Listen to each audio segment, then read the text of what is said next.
So without further ado, I'm going to introduce our speaker, and thanks very much for coming at short notice, Sophie Cook.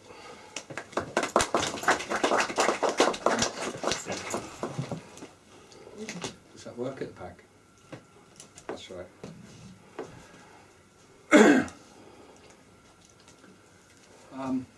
When I was a kid, like a lot of kids, my dad used to take me to football, and we were Bournemouth fans. We lived in Bournemouth. We used to go and watch Bournemouth play. And back then, we were third division. We were always a third or fourth division football club. Over the last nearly 50 years, I went off, joined the Air Force, came back, became a photographer. And I'd become club photographer. I joined the club when we were in League One, and then we got promotion to the Championship, which was amazing. We'd only been in the Championship once before. And then last season something miraculous happened. We were pushing for promotion to the Premier League. Now, this was the promised land. This was something that none of us had ever believed in.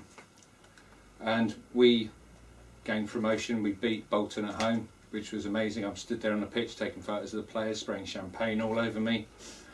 The following Saturday we went to Charlton, and 10 minutes from the end of the game, a big roar went up from the crowd as Watford started to lose their game, and at that point we were going to be Football League champions, which is unbelievable. And I knew that my next hour and a half was going to get very, very busy. Again, on the pitch, get sprayed with champagne, open top bus parade, get sprayed with champagne. It's a bit of a pattern here. But what I'm trying to get at is these were the most important days in the history of my football club. Something that we'd never dreamed of. And yet, I was terrified. I was terrified that those were going to be my last ever football matches that I photographed. Because I knew that during the summer, I was going to tell them something that was going to blow everything to pieces. My first memory of being transgender was when I was about 7. May have been earlier memories, but I have very, very bad memory. When I was 7, I remember we went on a family holiday somewhere, and as kids do, my brother and I went to play with other kids, and we spent the whole week with me asking the other kids to call me Jenny. No idea why Jenny. And then at the end of the week, we were there with our parents, about to go home, and these other kids came up and said, "Bye, Jenny." And I went, weird, I just don't know why they're saying that. I've been doing that all week. And then when I was 11, I remember Grease came out. So my mum got a pair of them spandex trousers, like Olivia Newton-John, so I pinched them. Because we all wanted to be Olivia Newton-John.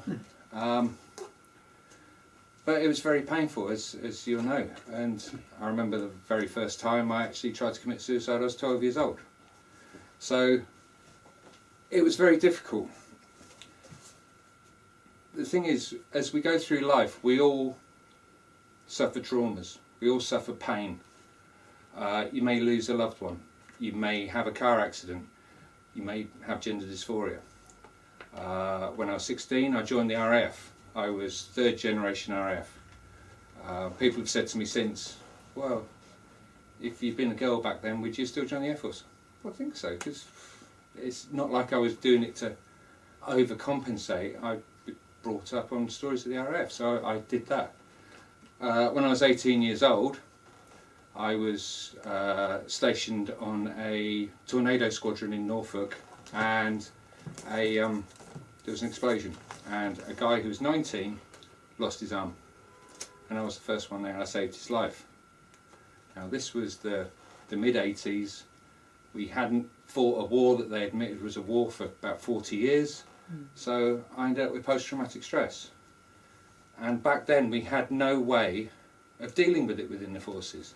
We hadn't fought a war, they didn't actually even recognise it still. So the first thing they did in their wisdom was ship me off to Germany, take me away from all the people that knew what I'd been through, and actually dump me with people that didn't know what I'd been through. And that led to me going through a period where I was self-harming, I was drinking too much, and all of those traumas and all of that pain leads to fear. Like I say, we all have traumas, we all have pain. And what happens is that fear builds up within us, and it stops us being able to function, it stops us being able to recognise things that are happening, it stops us being able to accept change. The thing is, when you've got these traumas and this pain, sometimes there's healthy ways of dealing with it. I know a lot of people with gender dysphoria are driven. They feel like they need to achieve something. They need to push. There's a lot of very successful trans people that haven't come out because they push, they become CEOs, they become managing directors and things, or they become very creative. I was always very driven. I used to race motorbikes. I've been in bands. I was a newspaper editor and publisher. I set up a magazine in 2 weeks from having the original idea to actually going to print with it. And everyone I knew that was already in printing just went, you can't do that. I'm going to do it. I was driven. I was going to achieve. I was going to beat my fears by achieving things. And then there's unhealthy ways of dealing with pain and trauma. And I did a lot of those as well. Drinking too much. Self-harming.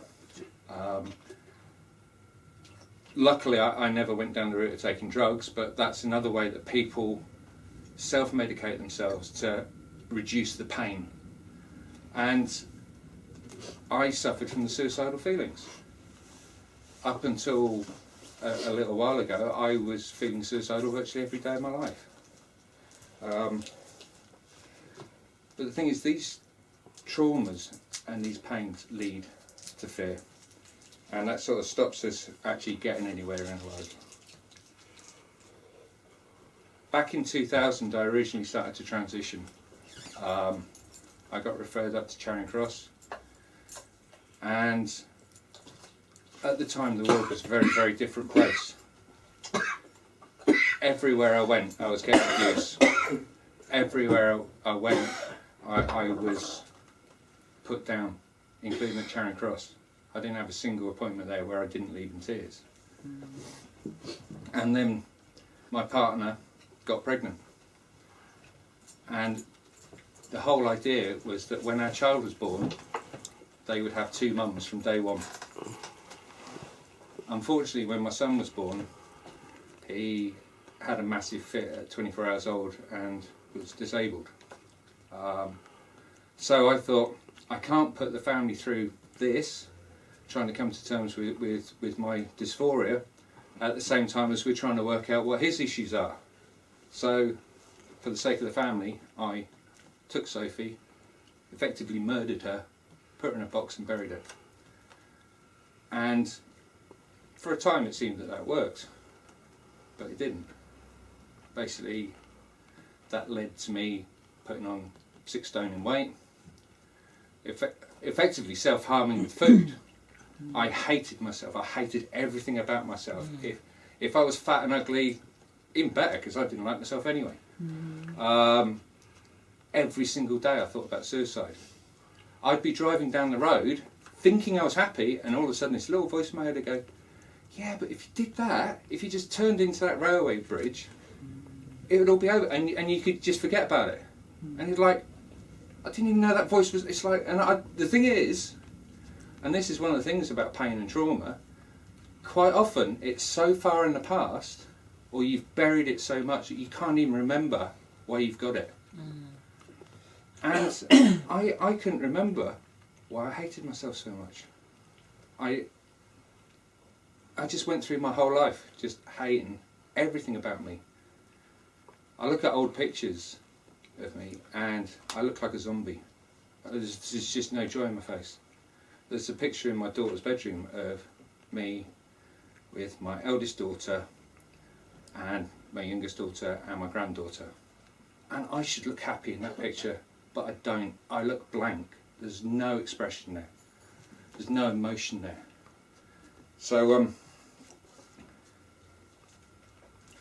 back in January, I of all places for an epiphany, I was in a travel lodge in Bradford. That's the place for a spiritual moment. It was during the snow as well. I think we just played Sheffield Wednesday, and I was staying up there because we were playing Leeds a couple of days after. And I was sat there in this hotel, staring out the window at the snow, and there was just this light bulb, and it was like, oh my God, that's why you hate yourself so much. That's why you just don't care about yourself. That's why you're suicidal. And the very same day I went into town and I bought myself a beautiful dress, and some shoes and some makeup and a wig, and immediately the pain just went away. It just alleviated immediately. And from that moment on I started getting better.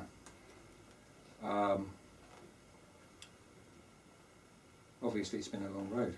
There's lots of things happen and there are still bad days, but it was the start of me actually taking that long road to actually being who I was supposed to be. So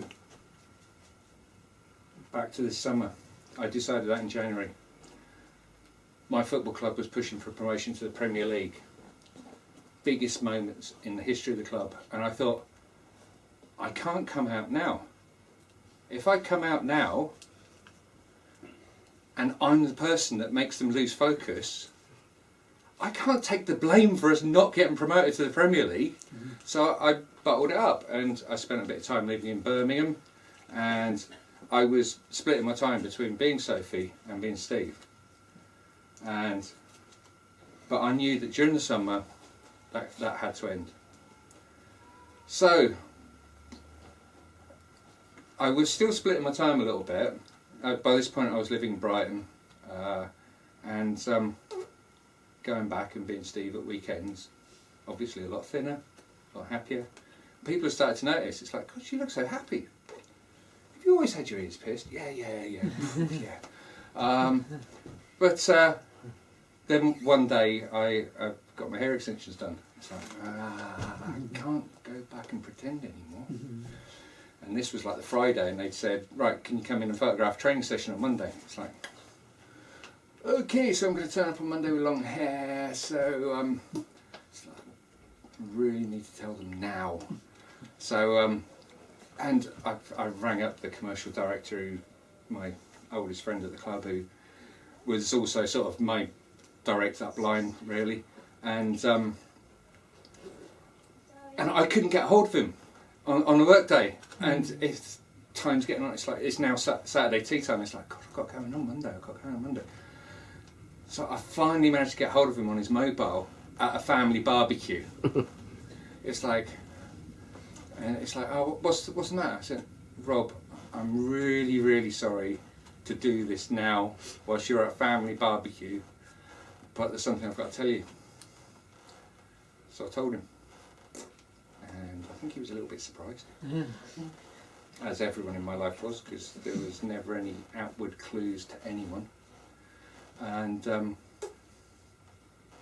I think it threw them a little bit, because next thing you know, the training session on Monday's cancelled, and for various reasons, but they then asked me to come back in for a meeting a couple of weeks later. I think they'd had to have lots of talks and lots of thinking about what was going to happen. So I went back to the football club for my very first time to actually meet them as Sophie. So we're in the owner's box overlooking the pitch, and there's the chairman of the football club, there's the commercial director, there's the head of media, there's the HR director, there's the manager of the team, who is someone I respect greatly, the assistant manager of the team, and me, in my pencil skirt and heels. Obviously looking fabulous. And we just had a talk about how it was going to work.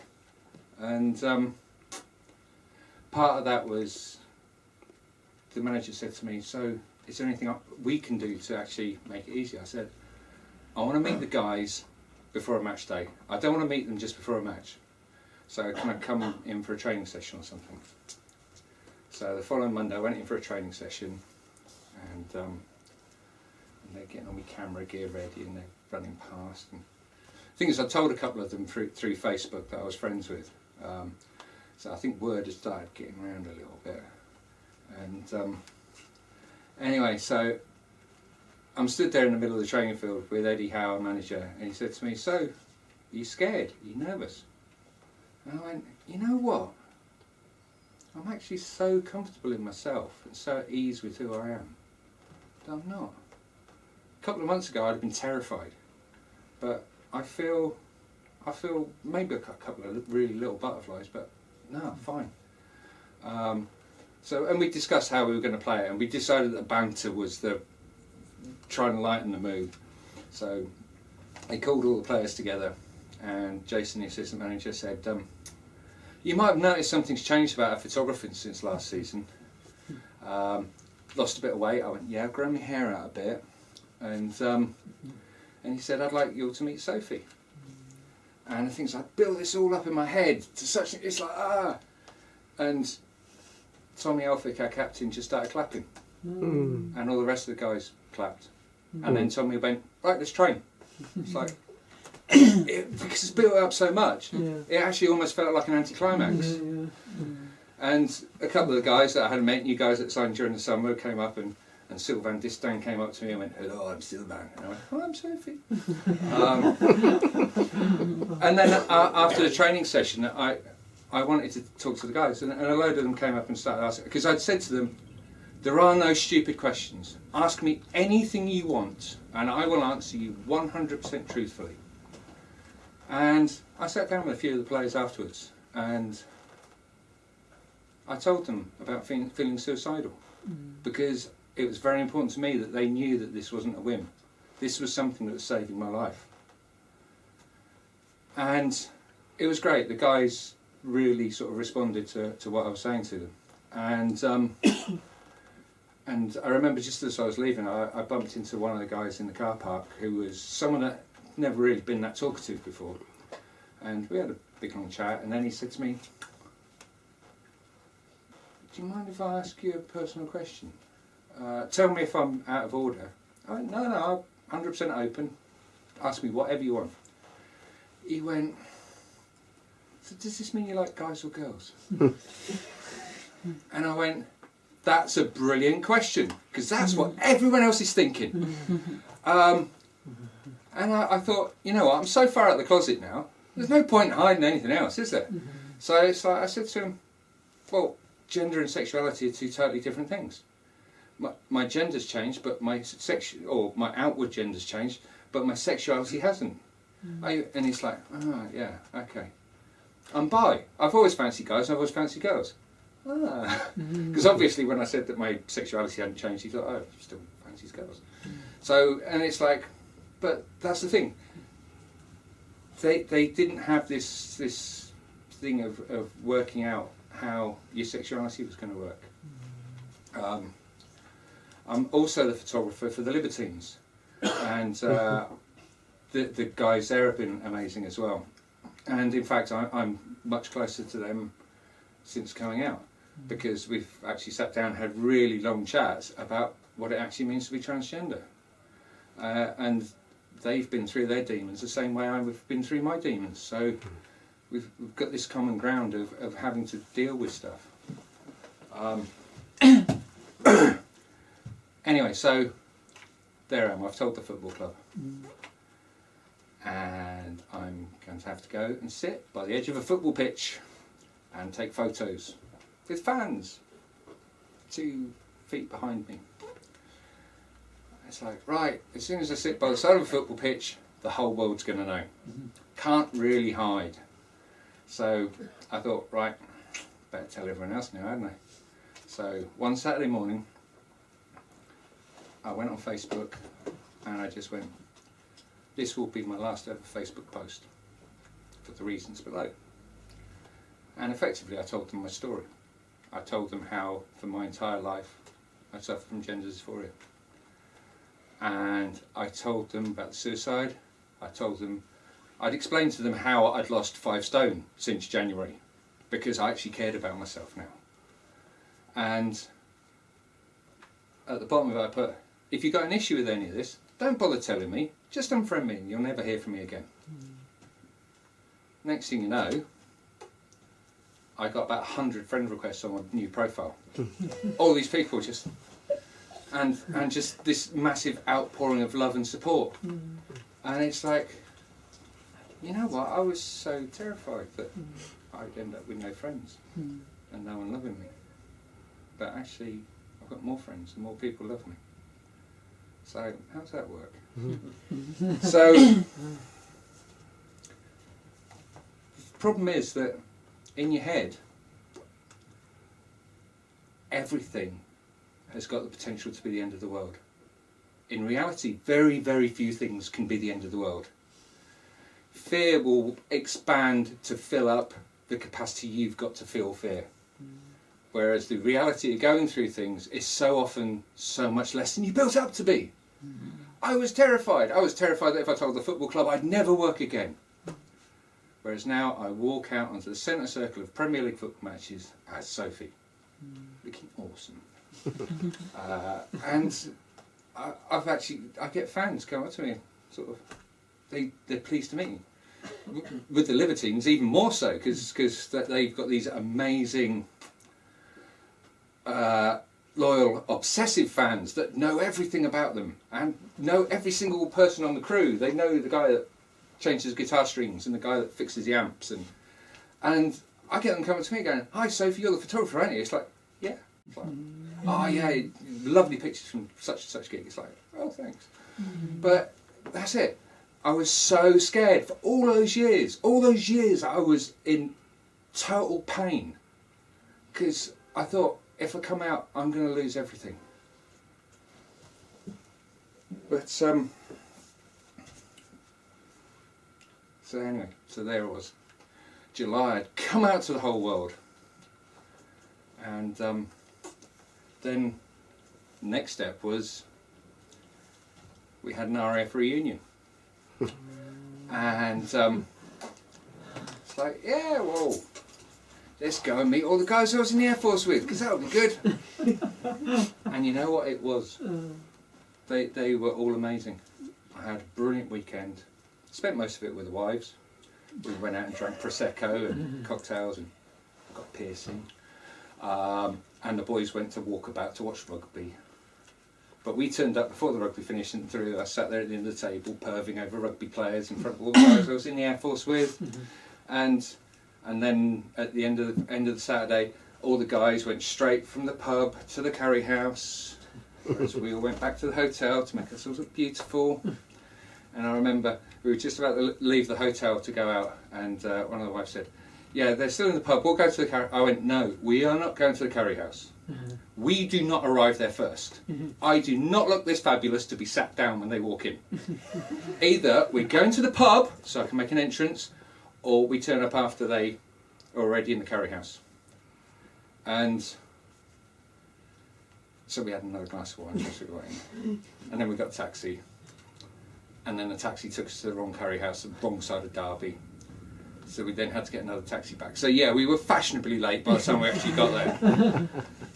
But we looked fabulous and managed to make my entrance. Made sure I had cleavage on show, because that always works with the boys. But it was great, and the response I got from them was wonderful. They all totally accepted me. The other thing I was scared about was my kids. And my son's 14 now. He's as tall as me. He's got a moustache, beard. Obviously he's disabled, so he will say what he thinks. And I remember the very first time he actually saw me as Sophie, he went, "You look weird." "Yeah, I'll give you that, mate." Yeah, I thought I'll do it light. I'll put a skirt on. I won't do makeup or hair. I'll just sort of, and admittedly, I think that was a mistake, because I did look weird. Not going to deny it. And I remember the first time I actually went back properly for a weekend. I walked in the door and he went, "Oh, you." It's like, Thanks, mate. Way to make a girl feel special. But I've got this beautiful 11-year-old daughter, and she's my world. I was so scared about it. When I told her, I'll backtrack a bit to when we told her. Basically, the plan was to tell the kids during the summer holidays so they had time to process it away from school. And but my daughter, being an 11-year-old, knows about things like the Kardashians. And Bruce Jenner started getting mentioned around the house. And then sort of questions, and my wife said to me, should you tell her? And I thought, I'm not letting this go. It's like same day, it's like get it in there quick. So basically the fact that she knew about Caitlin meant that it made it easier for me to tell them. It's like, and I said to my kids, you know, I've always been unhappy, and there's a reason. And when I told my 11-year-old daughter, first reaction was, wow. Second reaction was no, followed by tears, followed by can I pinch your makeup, followed by, and basically she went through this process where sort of she had to deal with it. And now, basically, every time I see it, it's like, let's go to Superdrug. All she wants to do is go shopping for makeup. Because I'm more likely to say yes than a mum. But it's great because, I mean, I've even got I've got a frozen phone case on my phone, purely because she picked it for me. And I thought, if my daughter's picking me feminine things, then I've got to take it. Whether I want it or not, I've got to go with it. And for a while my daughter was worried about being in pictures with me on Facebook. Now she isn't. Now she tags pictures of us together. So all of her friends are actually seeing. And that's amazing. To me, the difference between my life before and my life now is I never realised it was possible to be this happy. Conversely, I didn't realise I was actually quite so down. My baseline in the past was about here. That was my baseline emotional state. If I was on a good day, I was up here. If I was on a bad day, I'd crash through the floor and feel suicidal.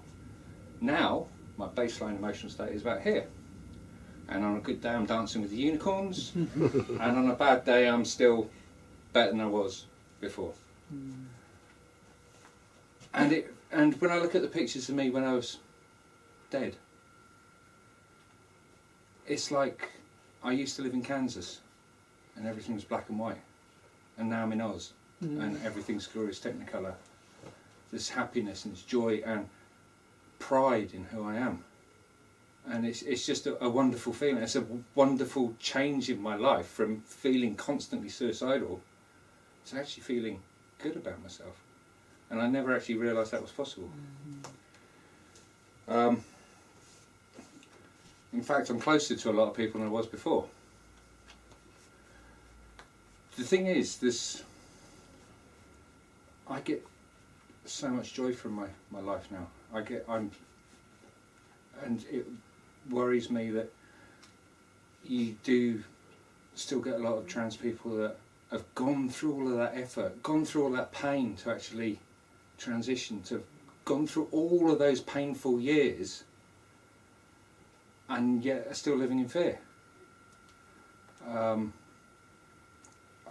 while ago I went to a workshop at Charing Cross, and there were people that should be starting to enjoy their lives, but they looked defeated. They looked like life had beaten them down. I mean, using the old metaphor of the butterfly. It's like you've gone through all of this hardship to actually become a butterfly, so why not spread your wings and fly? It's time, I think, for people to be proud of who they are. When earlier on in the year, when I was scared, and I was scared, there was an occasion when I was living up in Birmingham where I made the mistake of being down the local shops just as the secondary school kicked out, which then meant that I had a gang of about a dozen teenage boys all having a go at me. Like, oh, it's a man! And I put my head down and kept walking. But the thing is, I used to walk down the street like this, sort of, don't anyone notice me, don't anyone see me, don't anyone see me. And the thing is, when you're doing that, people notice you more because you look furtive, you look like there's a reason for people to look at you.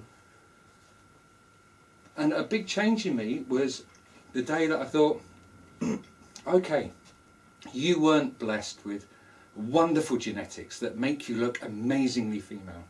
You've had 50 years of testosterone wrecking your body. So it's like, you are never going to pass.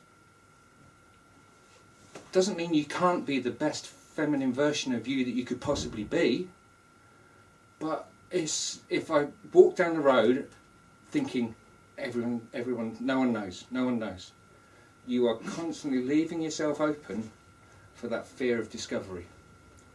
And when I let go of that and I started walking down the road thinking, they'll know I'm trans, and you know what, I don't have an issue with that. As long as they perceive me as a woman and treat me like a woman, then I don't have an issue with them knowing that I've got a backstory. And that was the point that I actually became proud of myself. And I was able to walk down the road with my head held high, and I was able to walk out into the centre circle of a Premier League football match, or stand on stage at the Reading Festival in front of 80,000 people. If I was scared that they were all going to notice me, I was in the wrong job, really. And it was also at that point that I thought, well, if you're actually proud of who you are, then do you need to worry about speech therapy? And I thought, my voice is me. My voice is me. It's just like, I mean, I can feminise it a bit when I want, and I do occasionally sort of feminise it a little bit when I'm going to shops that I'll never go into again, or certain situations, more to make the other person feel more comfortable than for myself. But it meant that I can be proud of who I am. And like I say, we all go through so much to be the genuine, authentic version of us. It seems horrible that we come out of one closet and then go straight into another one, and we're scared if anyone actually noticing us.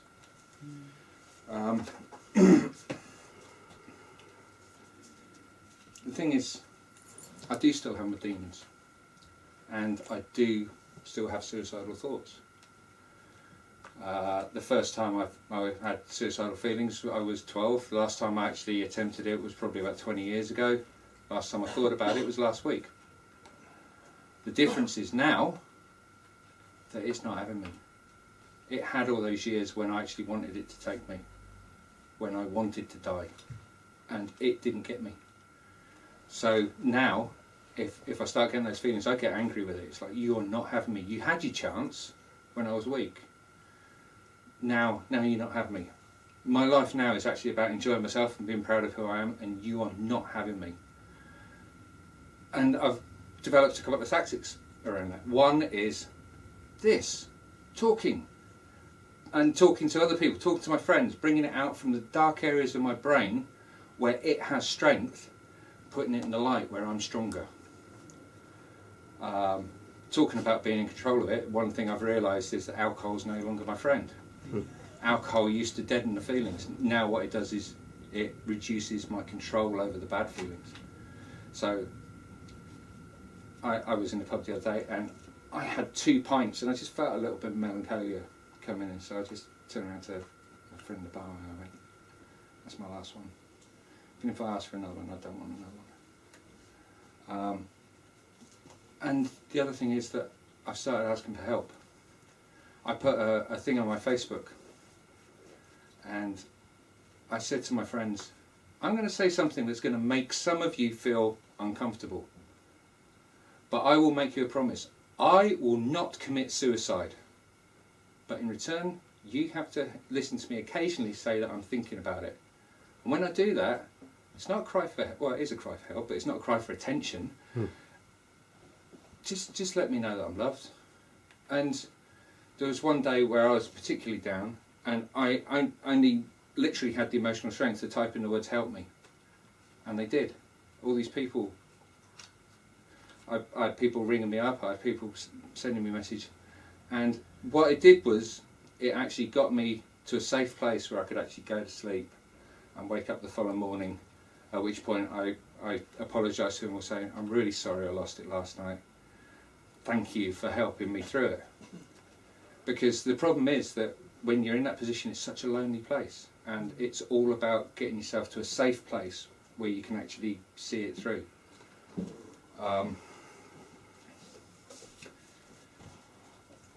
But I remember when I came out, everyone was saying to me, "You're so brave." I'm sure you've all heard it. "You're so brave." And for a bit I thought I was brave. And then I started thinking, I'm not brave, I'm me. And I'm actually so comfortable being me now that I don't feel I'm being brave. I just think I'm being, get up in the morning, get dressed, walk out the house, being me.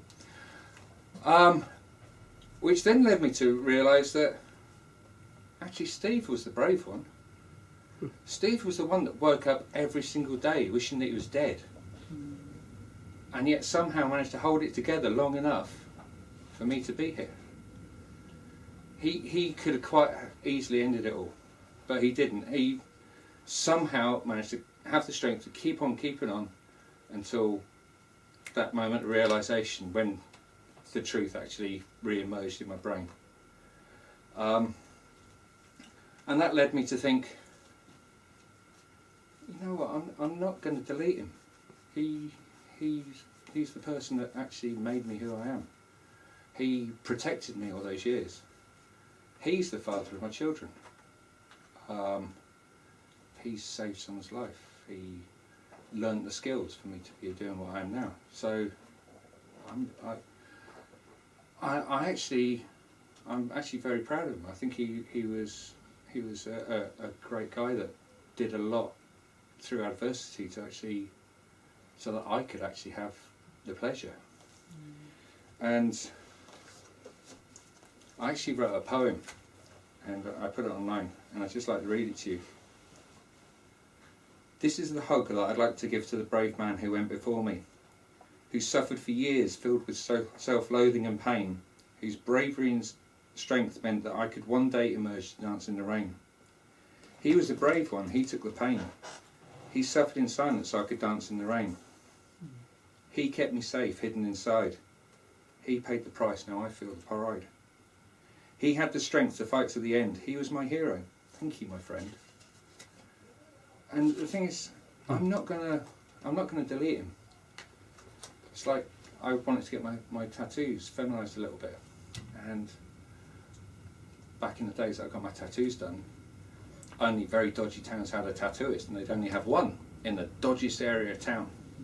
Whereas now there's tattooists everywhere, and they're all artists. So I went in saying, "Could you just add something?" "Oh no, we can't do that. We'd have to cover the whole thing up and start all over again to make it our own." It's like, well, no, I don't, because that would just be denying who I used to be, and I'm not going to do that. So I did eventually find someone who would just add things.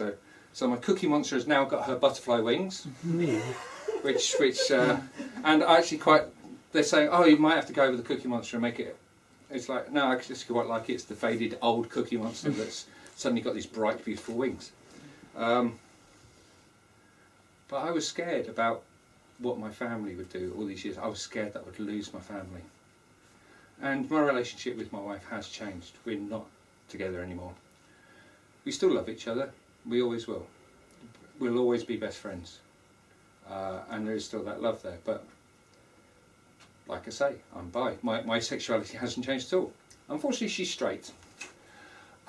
Fortunately, though, she sees me as a woman, which I'm quite pleased about. So I'll look on the upside of her not fancying me anymore. Even though I have tried pointing out to her that I am now smoking hot, and I didn't used to be. And I even made her watch a video of Ruby Rose, which was apparently supposed to turn any straight woman gay, but it didn't work. So that was just false advertising.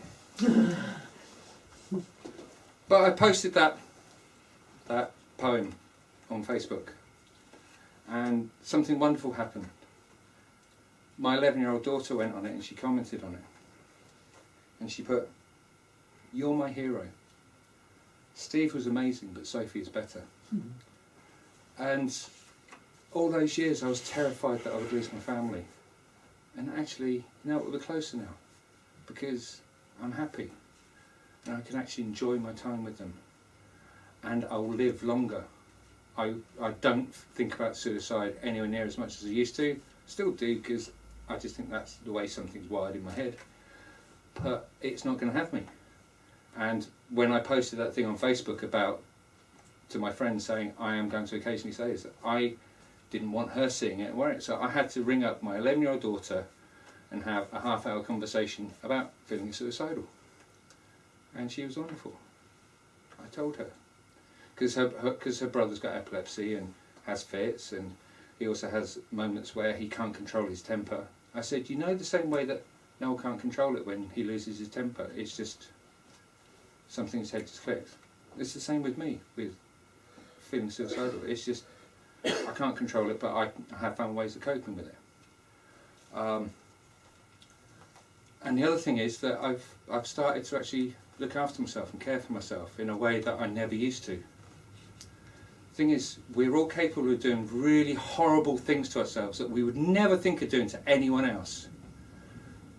We call ourselves horrible names in our heads, and we beat ourselves up in a way that we would never ever do it to another person. So I'm actually getting a new tattoo done here.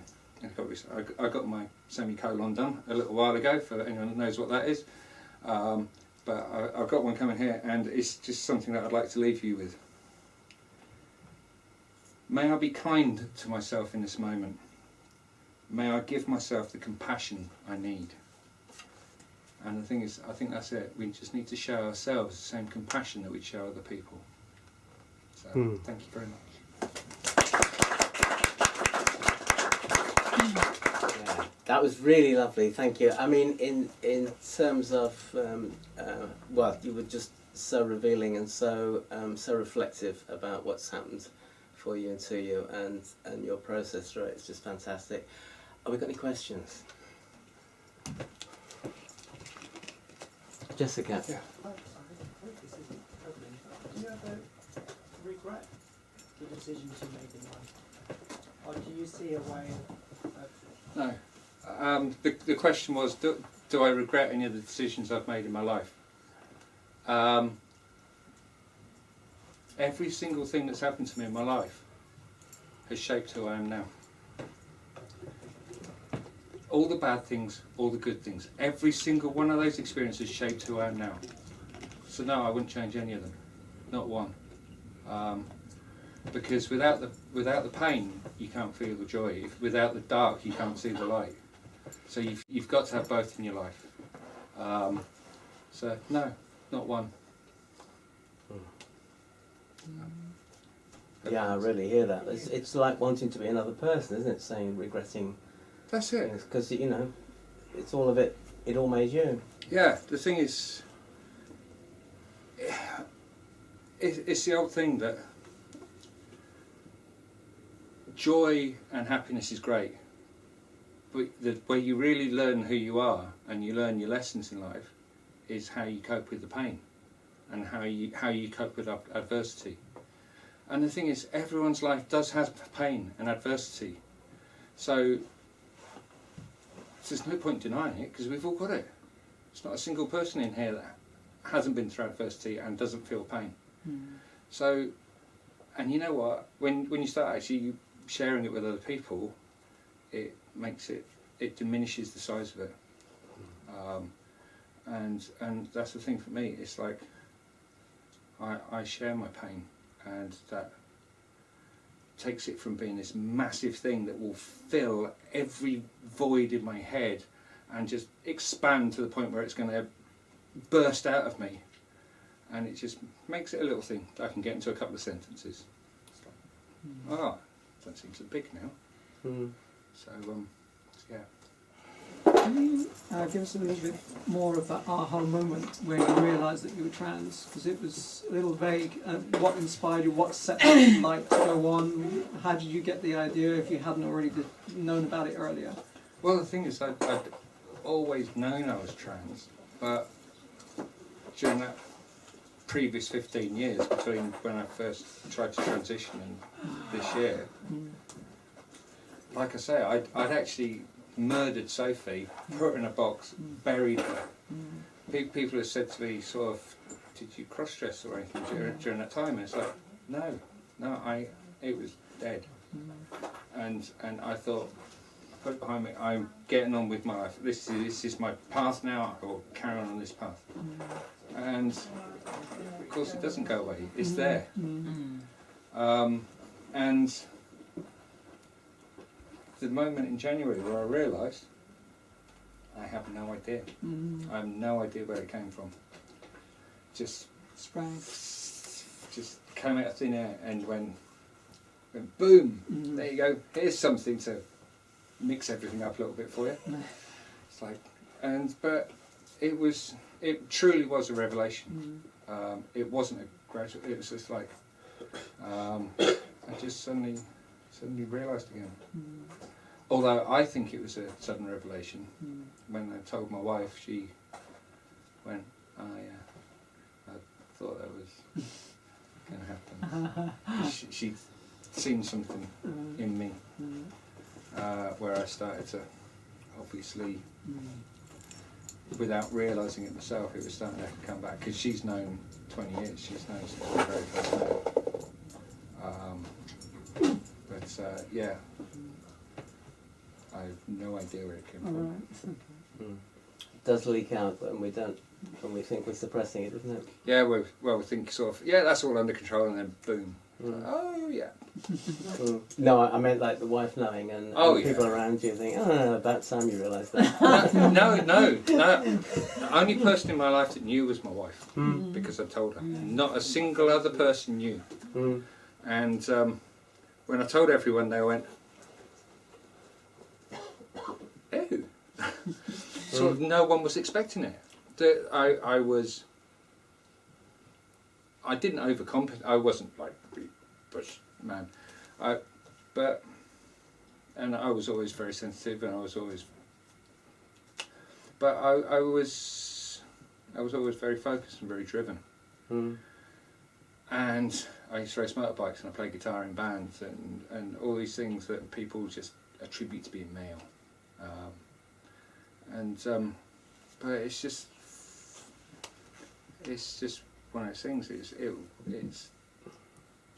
It's my head. It's not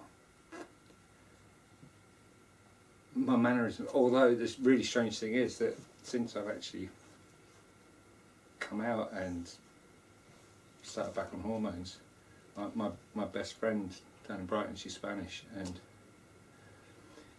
we'll be out and about, and she'll just laugh at me sometimes. I go, what? And she'll go, that thing you did, that was just so girly. And it's like, it's just something really subconscious. It's just like the way I hold my hand or play with my hair or something.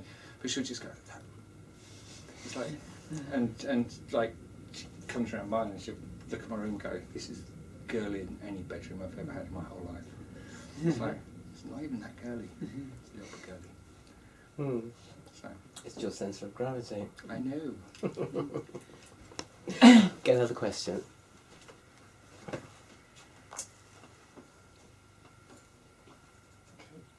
More of an observation than anything. Hi, Jessica. No, It's more of an observation than anything. One of the things you sort of talked about is obviously having post-traumatic stress disorder initially, and then obviously how, following your transition and everything, how you feel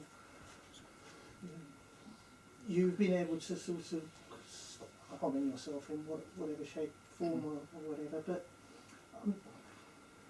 I can't remember the words you used, but you made the sort of analogy that some people transition from being under a cloud. Well, you didn't use the words under a cloud, but to another cloud, following transition, and they still live perhaps depressed or whatever, fearful and everything like this. all I would say is that sometimes some people don't, their transition is not necessarily the cause of the depression. It's not the cause of various different things, and so it's not. I just think that we need to recognise that there's, you know, with yourself PTSD and stuff like this, but there's lots of other different things that can bring that around for people, and so, you know, and the other thing that goes along with it is quite often as well is rejection as well. Yeah. It doesn't matter how, you know, rejection can be very hard. Yeah. I just think it's, I'm sure you do, but I just think it's something that's worth. No, it's very true, because obviously if all of my suicidal feelings and all of my depressive feelings were related to my gender dysphoria, as soon as I started transitioning, they should have stopped, but they didn't. They were severely diminished, but it's obviously something that I have a disposition towards, and I have, the thing is, like I say, we all have traumas and we all have pain, and some of my traumas and pain were related to my dysphoria, some of them weren't. So some of the ones related to dysphoria have diminished, but obviously that doesn't necessarily affect the other ones. But the one of the ways I look at it is that all of my traumas and all of my pain were like a gang of bullies in my head, constantly demeaning me, constantly having a go at me. And what I've done is I've taken one of them out of their gang, and he's now on my side, or she's now on my side. So actually their gang's got a little bit smaller, and I've actually got someone on my side now. So they're still there, but they have less strength now because there's less of them to gang up on me. So, but yeah, they don't all go away. That's a really strong image, the idea that the gang of things which beset you, which distress you, and from our childhood stories, there are many things, some of them attached to dysphoria because we would instinctively just go with something that goes with our feelings of gender, and we get slapped down for it, and those will become distressing things of themselves as well as being reasons to suppress your dysphoria, to suppress your gender. It's almost like a form of aversion therapy, isn't it? When you It's start not going for almost, the girls' it toys is. and you get slapped. Yep. But yeah, so it's part of it's the old nature versus nurture thing as well, isn't it? Because obviously it's our nature to be like this. This is nature. It's not nurturing, because we were nurtured to be the way everyone saw our bodies. Yes. The great thing is that now, with education and with awareness, there are so many kids that are transitioning, and that just makes me want to cry. That's just wonderful. Because let's face it, if you can catch them at 7, 8, before the wrong hormones wreck their bodies, and before they get all of the traumas. I mean, obviously there's still going to be some traumas because it is, but if the family's supportive and if their community is supportive and their school's supportive, then it doesn't need to be unnatural. It doesn't need to be something that people point out and laugh at, because it's not something for people to point at and laugh at. It's very, very important, and the thing is, rightly or wrongly, I believe that this isn't a mental thing. This is a birth defect. We are born with something not connected. Definitely think it's the most useful paradigm. Whether it turns out to be true or not, in a way, doesn't matter. It's the story that works. But certainly not nurture, because nurture, like you say, has been pushing us the other way. Yeah, but the thing is, no one in society would, apart from the idiots, which still exist, would give someone abuse for having a birth defect. Oh well, a lot do. Well, I know a lot do, but not as many as would give us abuse. I think the idiots are just looking for any weakness. Any Yeah. weakness. So, and it just, Yes. It's Yeah. the most obvious one that they'll pick. Yeah. Yes. But the thing is, And it the one isn't that just and the one idiots that will obviously abuse us. hurts. Yeah. It's the one that works that hurts people. Yeah. They'll keep hitting on Yeah. that because it works. Yeah. But the thing is that sort of sometimes it seems like transphobia is the one that is still Mm. almost socially acceptable. Mm. Yeah. It's still okay to laugh Make and point. TV programs Make- that make us look like freaks. Yeah. Yep. And jokes and things like that. It's like Mm. and some of the language that's used. But it's like, I mean, let's face it, if someone said something racist or homophobic, they would get shot down in flames. Mm. But the same people that shoot them down would still possibly Yeah. tell transphobic jokes. Yeah. So, Interesting what you said about Caitlyn Jenner, because people have said, oh, she's rich and famous, she can afford la la la, she's a Republican, she's not like me, you know? I mean, actually, we're all unique, we're all individual. that's it. And, you know, it's that Kardashian thing, isn't it? Yeah. 11, your 11-year-old Yeah. knew about it, and so it's like, oh, it's that. Yeah.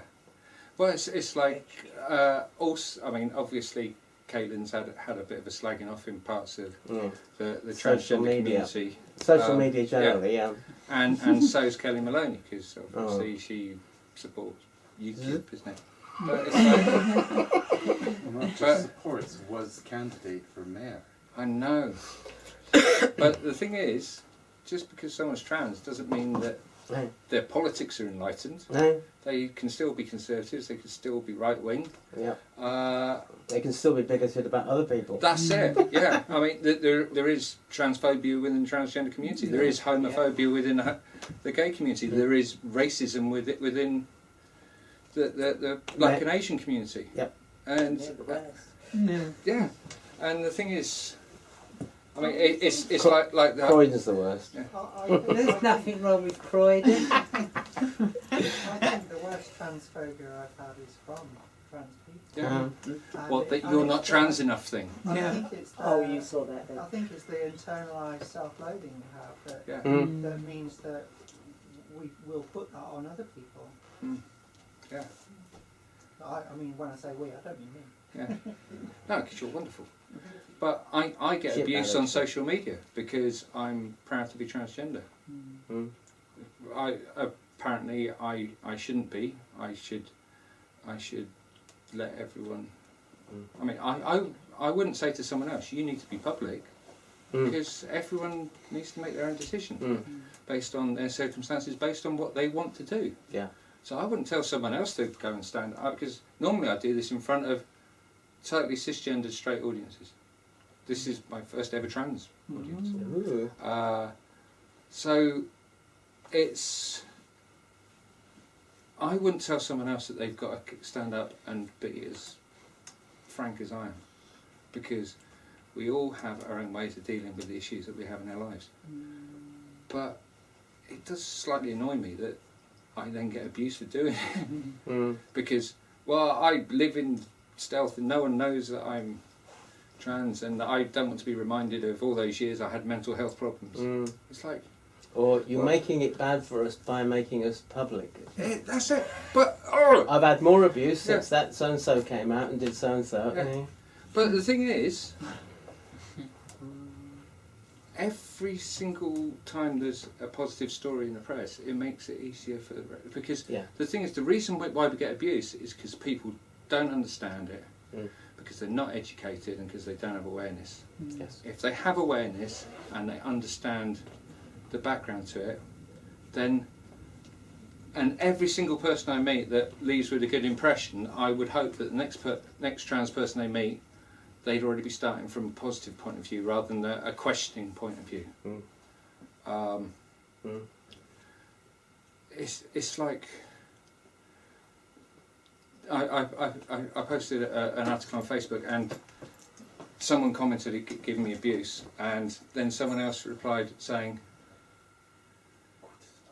it's this because you do get trans people that after they have surgery, totally disowning the trans community.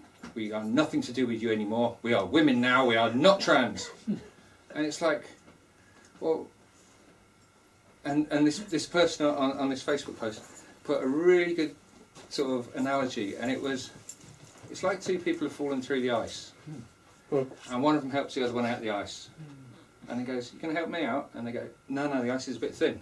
I might fall back through it." It's like, so like we'll all support you in your hour of need, but when you finally get to the promised land, when you finally reach your goal, you're just going to disown us.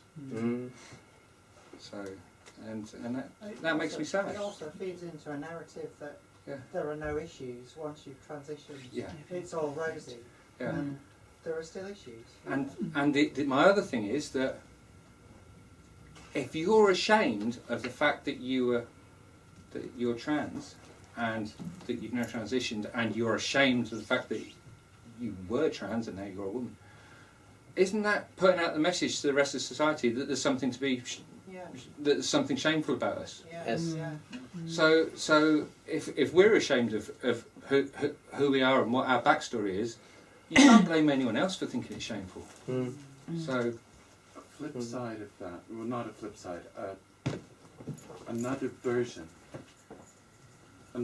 of that same problem comes with statistics. yeah, All the cases where people go, "No, I don't want to put on a form that I'm transgender in any way. I absolutely do not want to add to those numbers. I want to make sure that transgender people don't get the funding they need because they don't think it's a phenomenon that exists in the population. And I want to deny that we exist just to guarantee that nobody else gets the funding." Yeah. Now, obviously they aren't thinking that way. but that's the reality of it, though. But that's what the it reality, causes. And that's the thing that statistical stealth is quite possibly the actually most damaging stuff. But you hardly ever get asked. I was going to say. Yeah, I mean, on most mainstream forms, you sort of don't get asked. Yeah. Well, You- no, you give them the binary any option. Form that's got, any form that's got one of those equal access statistics sections. Yeah. Okay. And that's They data certainly gathering. have Yeah. that. Yeah. But also when you see discussions online about, what should be, how things are in a questionnaire, etc., and all the comments you get from people indignantly saying, "I absolutely do not want to be counted separately in any way at all, ever." Okay? Well, that says, at the same time, we absolutely must not get any funding or recognition that we're a segment of the population ever. And people, all these debates about, "Oh, I don't want labels." No, labels are what get funding. And every time someone says that, I lament, because they think it's supporting people that we don't have labels. Well, no, we need to count the labels and get funding for it. Very true. They have the same argument about statementing children with special needs in schools. Yeah. If you don't have a statement, you don't get the funding for what your extra needs. No, Nick. Just a few points. I was very, don't know what the right word is, but it's very lovely to hear your story, so that's the first thing. Thank you. The second thing is about the football stuff. I found that very touching. And also the story to do, sorry, I can't remember the names, but the past person you were or the person who you still acknowledge. I think I really love that sort of vision of being able to embrace the person who I was before, and I think I mainly do, but the only thing I really, really struggle with is the raped Brian. So I know that I'm Naomi because raped Brian was raped, and therefore Naomi is happy not to be raped. So that's the only part of me that really struggles with that notion. But other than that. And also I think, yes, Brian had to be raped maybe to become Naomi, but I just think, yeah, I just really love the way you expressed the fact of accepting who you were before. But the thing is, you've got that trauma in your backstory, and if you can embrace the good things about Brian and leave the trauma behind, then that's good. Because obviously,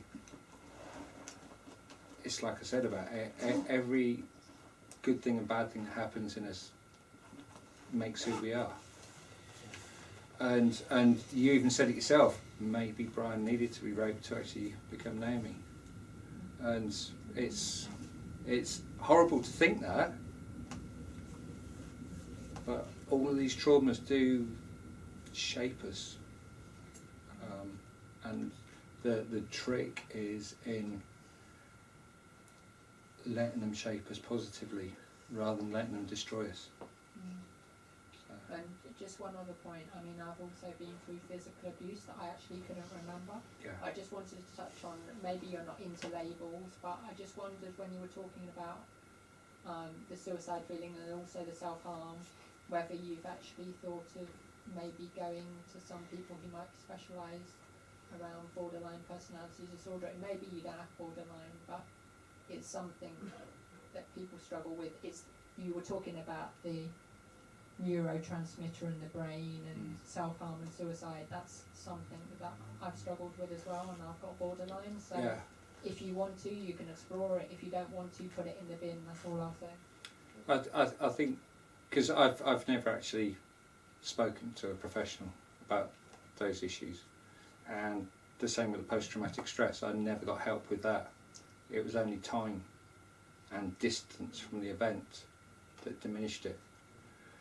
And I think the way that I'm dealing with the issues now is probably the best method I'm going to come up with of dealing with them. I can't imagine that. I mean, because I've got them under control at the moment, and they're only getting more and more under control. So I do just wonder whether a professional going and sort of poking it might just sort of break my methods. I don't think they'd go and poke around. I think they would let you lead it. Yeah. Yeah. So it would have to be something that you'd want to do, and you would lead it all the way through. Depends which professional. Yeah. Yeah, this leads into something I was thinking earlier about disentangling the different reasons that we have for distress, and a lot will think that maybe the dysphoria is all of it. And we go through the process and we become the gender that we feel, and suddenly it will be lovely. And actually, what it does, as you were saying earlier, is take one of the bullets out of the schoolyard.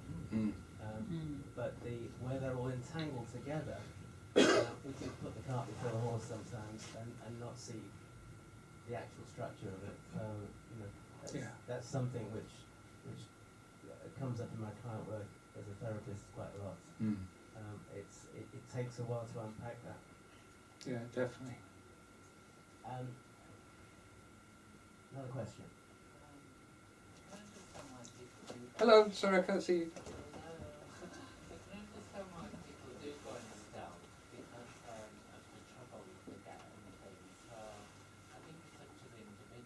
Oh, gotcha. Yeah.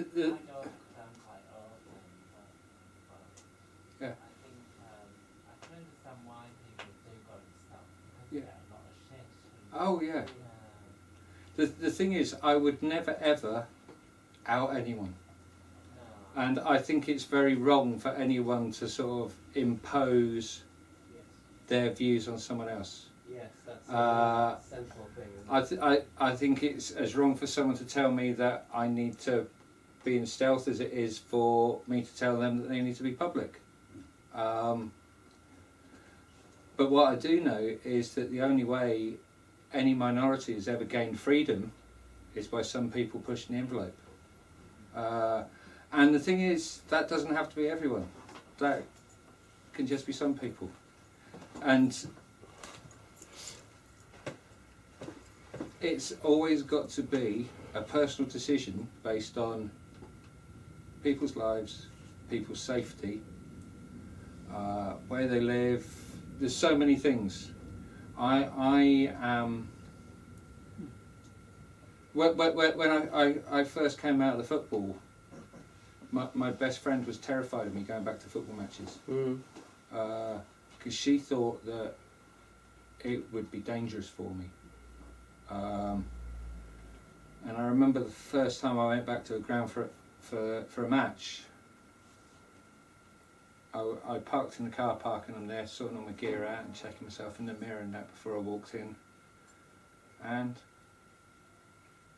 I did feel a little bit apprehensive. But I'm very lucky that the reality turned out to be positive. There are still times when I'm walking down the road where I do feel nervous and uncomfortable. And especially around, I mean, my worst experience this year was Brighton Pride. Yeah. I live in Brighton. It's a wonderful town, full of wonderful people.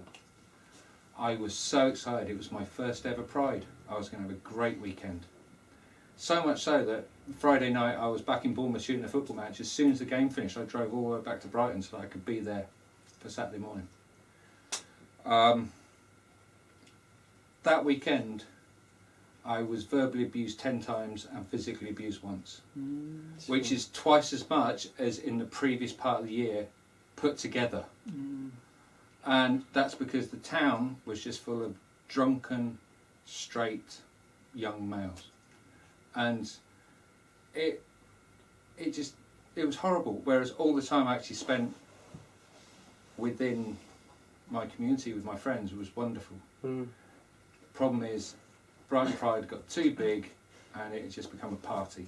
So that was gay pride, not trans pride. That was gay pride. Trans pride was great. Trans pride was political. Yeah. Yeah. Yeah. Yeah, she carried the TransLondon banner at Pride. Yeah. You were lucky, I was unlucky. Yeah, if anyone wants to go along to my website, there's videos of all my talks. There's also articles that I've written. That's sophiecook.me.uk. And if you're on Facebook, my page is Sophie Cook Transformational Speaker. So, and if you like photography, then Sophie Cook Photography. So, pretty pictures on there. I'm probably going to argue about kids. Only if you're wrong. Nikon. That's right. Oh, okay. Yeah, see, not Canon. Woo! No, it's evil. Cool. Yeah. Canon's See. nice. Yeah, the lenses are better on Nikon. Anyway, so Thank you there's. so much. That was absolutely fucking brilliant. Thank you. Thank you.